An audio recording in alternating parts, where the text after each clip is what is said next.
बिस्मिल्लाहिर्रहमानिर्रहीम। आज मैं करेले गोश्त बनाने लगी हूँ। करेले गोश्त बनाने के लिए मुझे जिन चीज़ों की ज़रूरत है, मटन मैंने लिया है, टमाटर लिए हैं 4 अदद, लहसुन के 10 से 15 चोए हैं और 2 हाफ इंच का मैंने टुकड़े लिए हैं अदरक के। प्याज भी इसमें 4 जाएंगे और करेले ये मैंने तकरीबन 5 ले लिए हैं। टमाटर और प्याज मैंने ज़्यादा क्वांटिटी में लिया है क्योंकि इसकी ग्रेवी मुझे चाहिए। इसमें जितनी ग्रेवी होगी उतने ही ये मज़े के बनेंगे। पहले मैं करूँगी मटन को बॉयल। प्याज की कटिंग कर लेंगे। रफली इसको मैंने कट करना है क्योंकि मटन के साथ ही ये बॉयल हो जाएगा।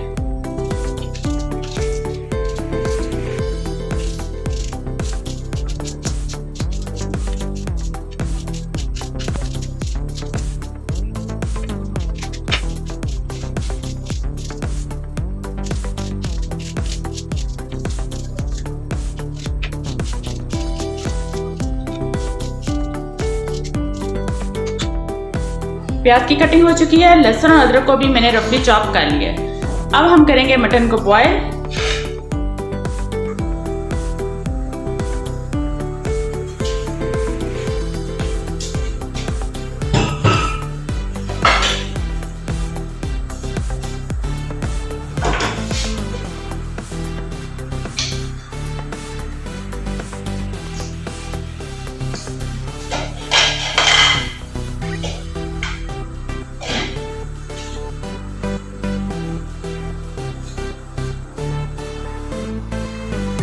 साथ ही इसमें मैं शामिल करूंगी 2 बड़ी इलायची और 2 ही टुकड़े दालचीनी के।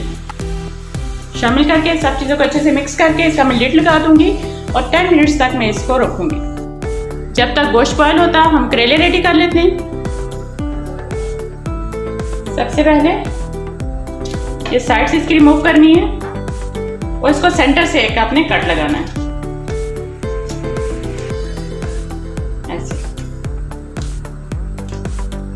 इसके सीड्स हमने सारे निकाल देने हैं।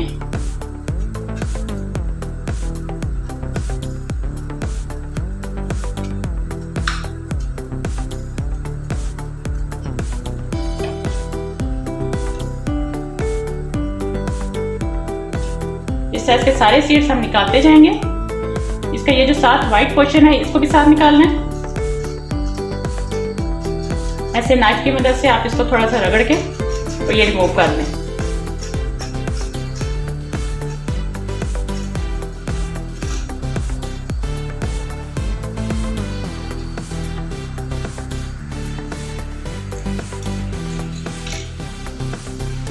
देखें ये अच्छे से साफ हो चुका है। इसी तरह ये सबके साथ मैं साफ कर लूंगी इनको और फिर हम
सब करेले मैंने अच्छे से कट कर लिए और इनको अंदर से साफ कर लिया।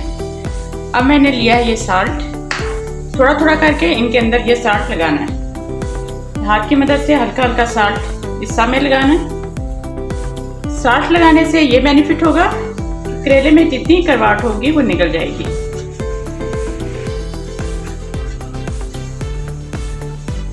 ऐसे लगा के 10 मिनट तक इसको मैं छोड़ दूंगी।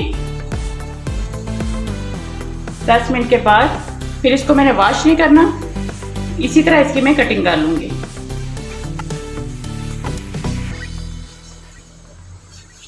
ये मैंने सबको लगा दिया।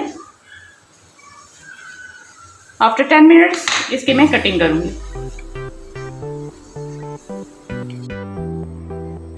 10 मिनट्स हो चुके हैं, करेले को नमक लगाए हुए। अब मैं इनकी कटिंग कर लूंगी। ऐसे राउंड शेप में इनको कट कर लूंगी। ये दरमियानी से इसकी मैंने कटिंग की है, ना बहुत पतले हैं ना बहुत मोटे हैं। ऐसे सब के सब कट कर लूंगी।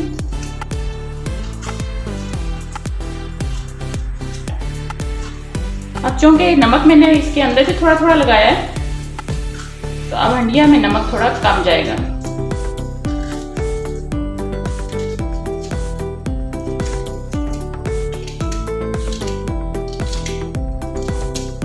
इसी साइज में इसी तरह बाकी सारे भी मैं कट कर लूंगी। देखें इन सब की कटिंग हो चुकी है। अब प्रोसीजर है इसको फ्राई करने का। इधर गोश्त को भी मैंने 10 मिनट्स बाद चेक किया है, गोश्त भी अच्छे से बॉयल हो चुका है। अब गोश्त की भुनाई से पहले मैंने करेलों को फ्राई करना है, क्योंकि फिर इसी ऑयल में गोश्त को मैं भूनूंगी। एक कढ़ाई ली है, इसमें मैं शामिल करूंगी ऑयल।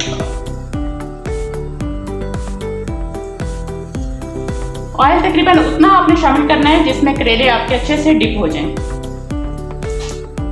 करेलों को मैं 2 बैचेस में फ्राई करूंगी।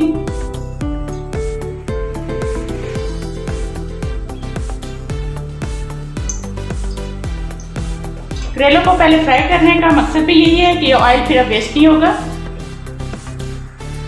क्योंकि इसमें थोड़ी सी केलों की करवाहट होती है, तो ये आप किसी और चीज में यूज नहीं कर सकते, इसलिए हम इसको करेलों में ही यूज करेंगे। ऑयल काफी है। ऑयल गर्म हो चुका है। इसमें से हाफ करेले पहले बैच में और हाफ सेकंड बैच में शामिल करूंगी।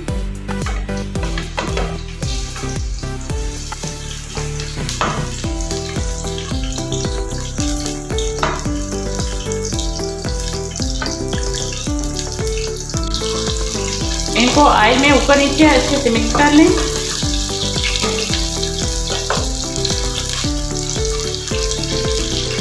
अक्सर लोग करेलों को नमक लगाने के बाद थोड़ा सा सनलाइट में भी रखते हैं, ताकि इनका पानी अच्छे से निकल जाए।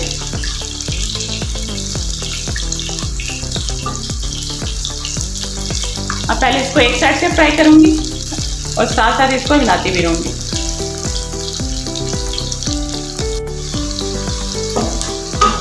इसको साथ साथ हिलाते रहें ताकि ये सारी साइड से अच्छे से फ्राई हो। इसका कलर बहुत ज़्यादा आपने चेंज नहीं करना। इसको साथ साथ हिलाते रहूंगी मैं, ताकि सब तरफ से अच्छे से ये एक जैसा फ्राई हो जाए। बहुत डार्क कलर में इसको नहीं लाना, बस हल्का सा ये डार्क ग्रीन से लाइट ग्रीन में आएगा तो मैं इसको निकाल लूंगी।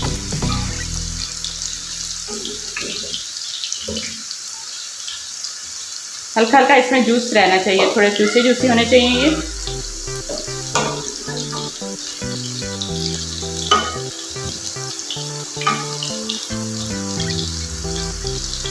बस मज़ीद 1 मिनट और मैं करूंगी और इसको फिर मैं निकाल लूंगी। बस इस स्टेज पे मैं इसको निकालने लगी हूँ। इसको आपने क्रिस्पी नहीं करना, क्रिस्पी करेंगे तो इसका सारा टेस्ट खत्म हो जाएगा। देखें इस फॉर्म में आपने इसको भी निकाल लेना। ये सारा निकाल के फिर मैं इसमें सेकंड बैच डाल दूंगी और उसको भी सेम इसी तरह फ्राई करूंगी। करेले सब अच्छे से फ्राई हो गए। अब इसी ऑयल में मैं डाल दूंगी बॉयल मटन।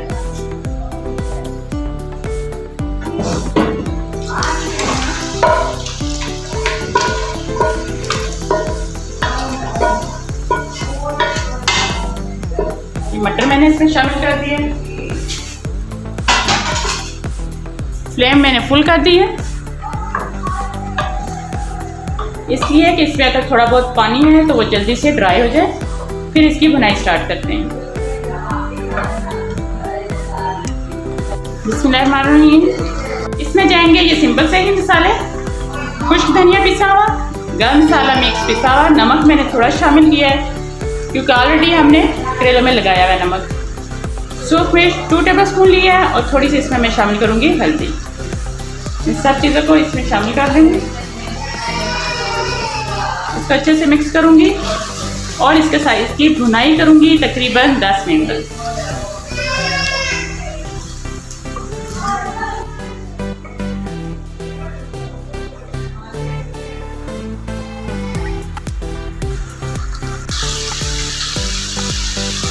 तकरीबन 7 मिनट हो चुके हैं मुझे इसको भूनते हुए। अब मैं इसमें शामिल करने लगी हूँ टमाटर। टमाटरों को मैंने कट कर लिया।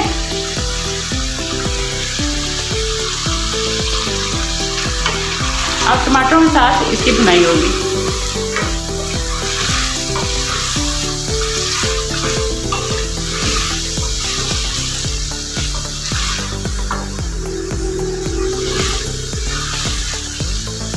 इसकी ग्रेवी बहुत ज़बरदस्त बनेगी। इसी क्वांटिटी में आप प्याज और टमाटर लें, बहुत ज़बरदस्त करेले गोश्त आपके बनेंगे।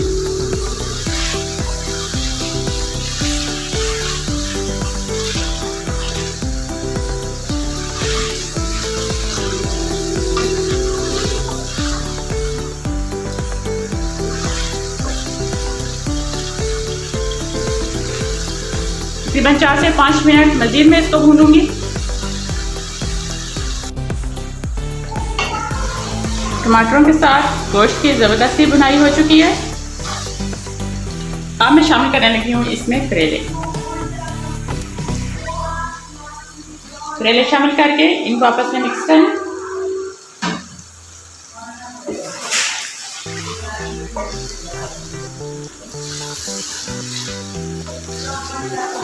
आप इस रेसिपी को ज़रूर फॉलो कीजिएगा, बना के बताइएगा कैसी बने।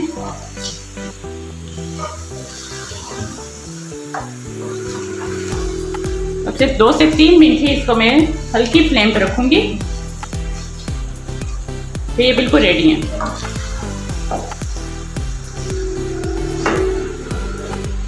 माशाल्लाह से ज़बरदस्त से ये करेले गोश्त रेडी हैं। एंड पे मैंने इस पर स्प्रिंकल कर दिए हैं ये हरी मिर्चें, जिनको मैंने बारीक बारीक कट कर लिया था। आपको अगर ये रेसिपी अच्छी लगी है इसको लाइक और शेयर करें और मेरे चैनल को सब्सक्राइब करें।